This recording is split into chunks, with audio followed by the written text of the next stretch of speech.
It's been 3 days, and the silence in this apartment is so loud it physically hurts. It's a heavy, suffocating thing, nothing like the peaceful quiet we used to share. His things are still here, like little landmines of memory waiting for me to step on them. The worn out gray sweater he loved is draped over the back of his desk chair, still holding his shape. His electric razor is on the bathroom counter, a few stray whiskers clinging to the foil. That dog-eared copy of a history book he's been reading for months is on his nightstand, a bookmark sticking out from page 142. He'll never finish it now, not here anyway. I haven't cried, not really. It's like my body is too shocked, too full of this hollow, buzzing numbness. I just sit on the couch, the one we spent a whole Saturday arguing playfully over, and stare at the empty space beside me. My brain is a broken record. One track is a cold, hard fact. You did this, Elise. You drove him away, I know it. But the other track is just a raw, childish scream that echoes in the quiet. But how did it get this bad? I just needed to know for sure. I just needed to know he wouldn't leave me, and now he has. And this deafening silence is the only answer I'm ever going to get. I'm a project manager at a high-pressure consulting firm in the city. My life is a meticulously organized hurricane of deadlines, stakeholder meetings, and color-coded spreadsheets that are supposed to bring order to the inherent chaos. I thrive on the cortisol, the constant low-grade panic of a looming deadline, the feeling of wrestling a massive, unruly problem into submission. But it's a hollow victory, and at the end of every day, I come home feeling like a frayed nerve ending, my mind still racing with 100 what-ifs. Isaac was the antidote to all of that. He was a rare book restorer, a profession so archaic and beautiful it felt like it belonged to another century. His world smelled of aging paper, warm leather, and the faint, sweet scent of bookbinding glue. It was a world of quiet, meticulous patience, of hands that moved with a surgeon's precision to mend a torn page or restitch a broken spine. He was my anchor, my safe harbor in the storm I called a career. We met at a dusty little antique fair. He was behind a stall, explaining to an elderly woman how to properly care for a 19th century manuscript. I was just browsing, trying to escape the city noise, and found myself captivated by the calm, steady cadence of his voice. He wasn't just selling something. He was sharing a piece of his soul. Later, he showed me a book he was working on, and the way he handled it, with such reverence and gentle strength, was the most beautiful thing I had ever seen. He saw the real me almost immediately, peeling back the layers of hypercompetence and ironclad control I presented to the world. He knew about my childhood, the one I summarized in vague, dismissive terms to everyone else. He was the only one I ever told the whole story to. The blur of foster homes after my parents' accident, the constant feeling of being a guest in someone else's life, of learning to pack a single suitcase in under 10 minutes because you never knew when the call would come. He understood that my obsessive need for control wasn't a personality quirk. It was a survival mechanism forged in a life where I'd had none. He was the only person who could quiet the frantic hamster wheel in my brain, who could hold me when I woke up from nightmares of being left behind again, whispering I'm right here. I'm not going anywhere. But he had one boundary, one non-negotiable red line. He drew it for me early on with a gentleness that only underscored its absolute firmness. His own parents had destroyed each other in a slow, agonizing war of attrition. Their marriage was a minefield of passive-aggressive games, emotional manipulation, and endless, petty tests designed to prove a love that had long since died. It was his deepest trauma, the ghost he'd spent his entire adult life trying to escape. I remember him sitting across from me in our favorite little coffee shop one Sunday morning, his hands wrapped around his mug. Elise, he'd said, his eyes locking onto mine, full of a love that made me feel both seen and terrified. I can give you anything, my time, my patience, my support, all of it. But I cannot do drama. I can't live in a state of constant uncertainty, wondering if a good day is just a prelude to a fight. My life's work is about restoring things, about bringing peace and order to what's been damaged. I need that same peace and trust in my home with you. I looked into his honest, open face and I promised him he would have it. I swore I would never be that person. I really, truly believed it at the time, or maybe I just wanted to. For a while, everything was perfect. It was the longest period of peace I'd ever known. But my trauma has a way of creeping back in, like a vine pushing through a crack in the foundation. It started small. I had a disastrous week at work. A major client presentation went sideways, and my boss made it clear I was on thin ice. I came home feeling like a complete and utter failure, that old, familiar panic clawing at my throat. Isaac was amazing, of course. He made me tea, listened to me vent, and told me that my job didn't define my worth. But then, as he was trying to comfort me, he said something innocuous like, "Don't worry, you'll figure it out, you always do." And the ugly, twisted part of my brain seized on it. He thinks you're just being dramatic, he doesn't get how serious this is. He's tired of you. Instead of accepting his comfort, I recoiled. What's that supposed to mean? That I'm always messing things up. He looked completely blindsided. What? No, Elise, I meant you're resilient. You're the most capable person I know. But I couldn't stop. The poison was already flowing. It sounds like you think I'm just a mess you have to clean up. I pushed, my voice rising. I didn't even believe the words I was saying, but I couldn't seem to stop them from coming out of my mouth. I was watching myself from a distance, horrified. Deep down, a sick, desperate little voice was whispering the real truth. Push him away, see if he comes back. If he stays through this, then he really loves you. Isaac didn't take the bait. He didn't yell or get defensive like I secretly wanted him to. He just got very still, and a look of profound hurt and confusion washed over his face. I don't understand why you're doing this, he said, his voice quiet but firm. That's not what I said, and you know it. This is hurtful.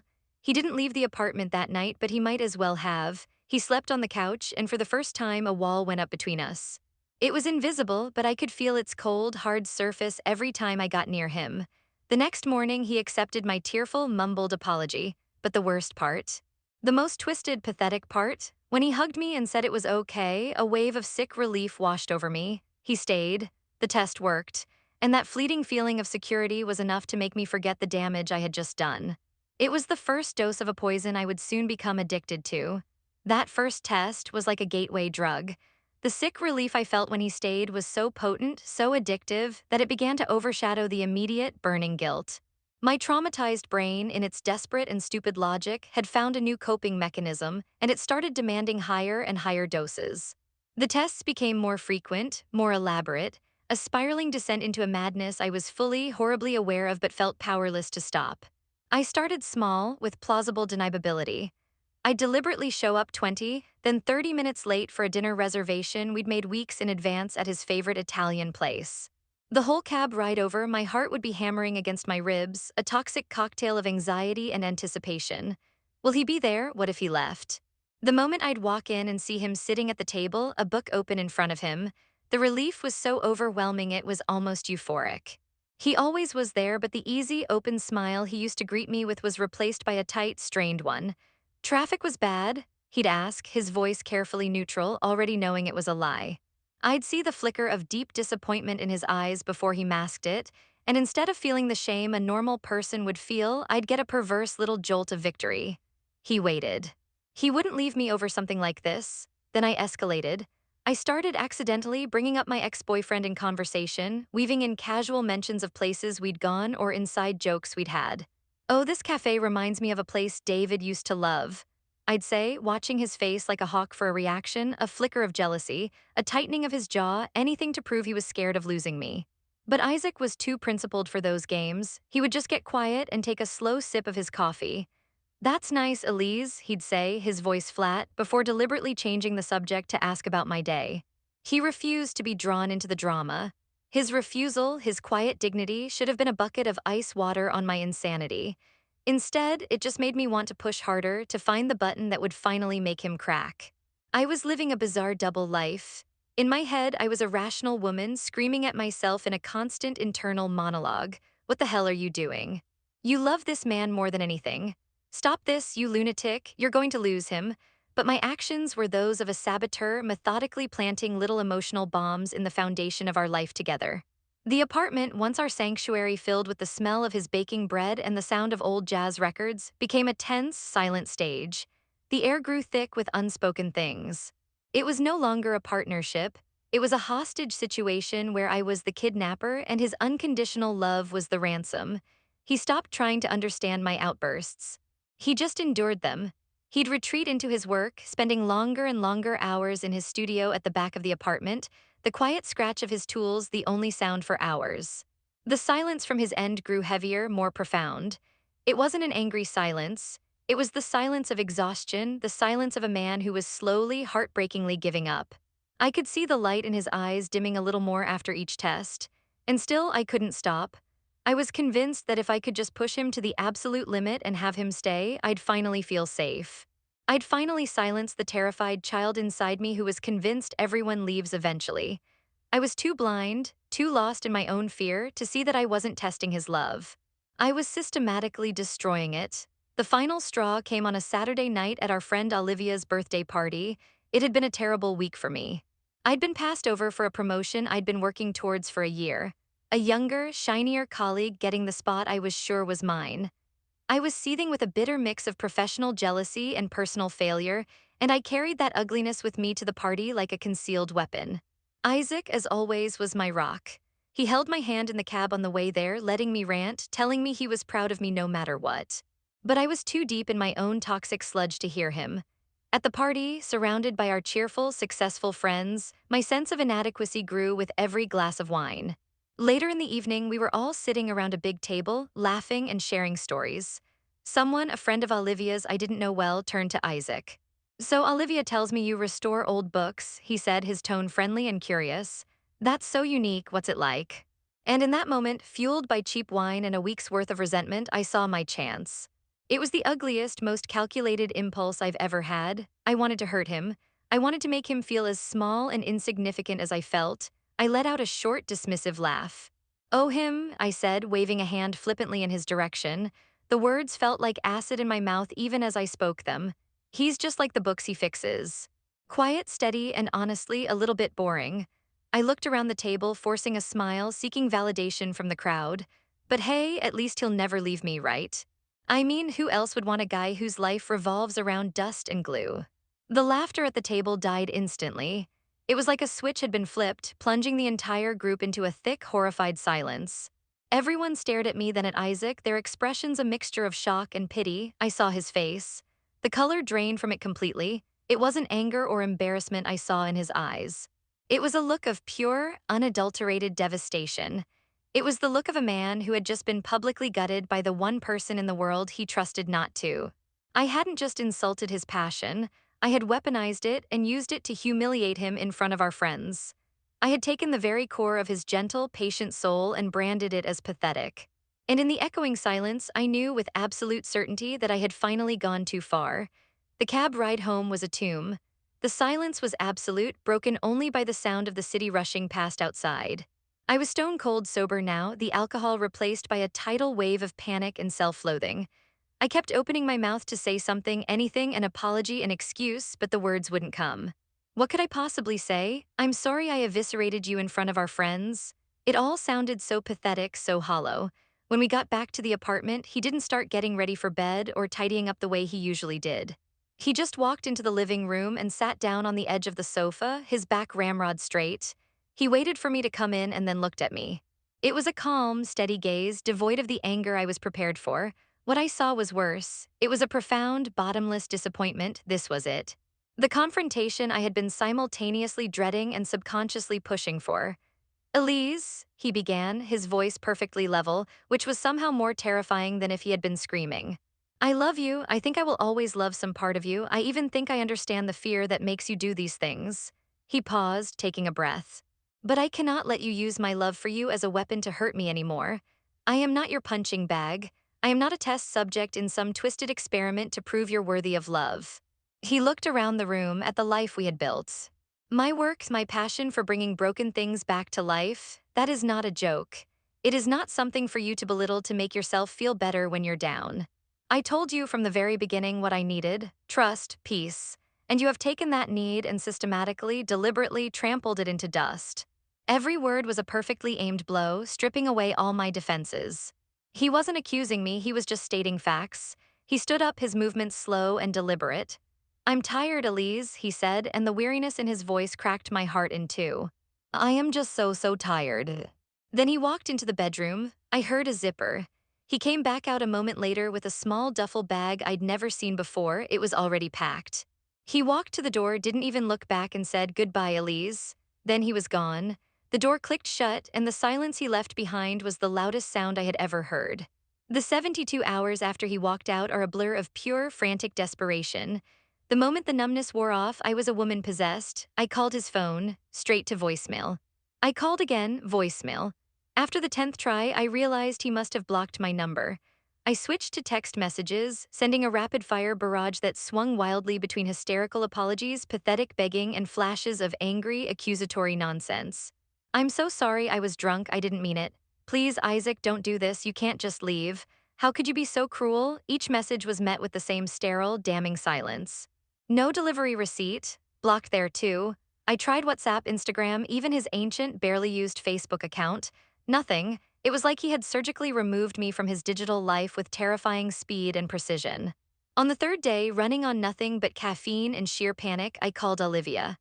I sobbed down the phone to her, painting myself as the victim, the heartbroken girlfriend whose partner had abandoned her over one stupid, drunken comment. I was hoping for sympathy for her to say, "He's overreacting, I'll talk to him." Instead, there was a long, heavy silence on the other end of the line. When she finally spoke, her voice was stripped of its usual warmth. It was flat and weary. "What did you want, Elise?" she asked, not unkindly, but with a firmness that chilled me. "What did you expect to happen?" "I don't know," I wailed. "I just want him to come home. I made a mistake." "A mistake?" Olivia's voice sharpened. "Elise, you didn't just make a mistake. You took the kindest, most decent man I know and you publicly humiliated him. You took the one thing in his life that is pure and good, his passion, his art, and you called it boring and pathetic. You did it in front of all of us. We all saw his face. Do you have any idea how much courage it takes for a man that gentle to even exist in this world? And you made him a punchline. You really think a simple sorry can fix that?" She took a breath. "He deserves peace. For God's sake, just leave him alone. Let him heal." Her words were not a comfort. They were a mirror, forcing me to look at the ugly, distorted reflection of what I had become. It was the first brutal slap of reality, and it knocked the air right out of my lungs. She was right, this wasn't a mistake, it was a choice, and I had made it. A month has passed. The apartment is a museum of a life that no longer exists. I finally forced myself to pack his things, but I couldn't bring myself to take the boxes to storage.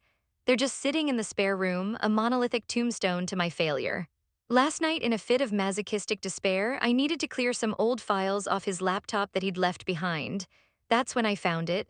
A folder on the desktop, innocuously labeled Plans. I clicked on it, my heart poundings. I expected to find a log of my transgressions, a breakup speech draft, something to prove how calculated his departure was. But it wasn't that at all. Inside was a PDF from a real estate agent for a small house upstate, the kind with a big garden and a workshop space he always dreamed of. There were financial spreadsheets, mortgage calculations, and a subfolder named Elise's Security. Inside, that was a list of articles and book recommendations. Loving a partner with abandonment issues, building trust after trauma. He'd even written a list of notes to himself, things like remind her she is safe and celebrate her professional wins, big and small, and plan more non-negotiable quiet time together. The air left my body in a single gut-wrenching sob. He wasn't planning his escape. He was planning our future. He was actively trying to learn how to love me better, how to heal the very wounds I was using to destroy him. That discovery broke something deep inside me. Now my nights are all the same. I sit in the dark, the glow of my phone the only light, and I become a ghost. A pathetic, obsessive ghost haunting the digital lives of people who are happy without me. I scroll through the social media feeds of our mutual friends, my thumb shaking, searching for any sign of him. And then tonight I found it. Olivia posted a photo from a hiking trip, a group of friends smiling silhouetted against a brilliant sunset, and there he was. Standing slightly off to the side, he was looking at the camera and he was smiling. But it wasn't his old, gentle smile. This was different. It was wide and open and utterly, devastatingly free. It was the smile of a man who had finally laid down a crushing weight. That picture, that smile, paired with the image of that open folder on his laptop, that's my hell now. An endless, looping reel of the heaven I built and then burned to the ground. I am the architect of my own misery, and my punishment is to be the lonely, invisible spectator to the beautiful life he's building in the ruins.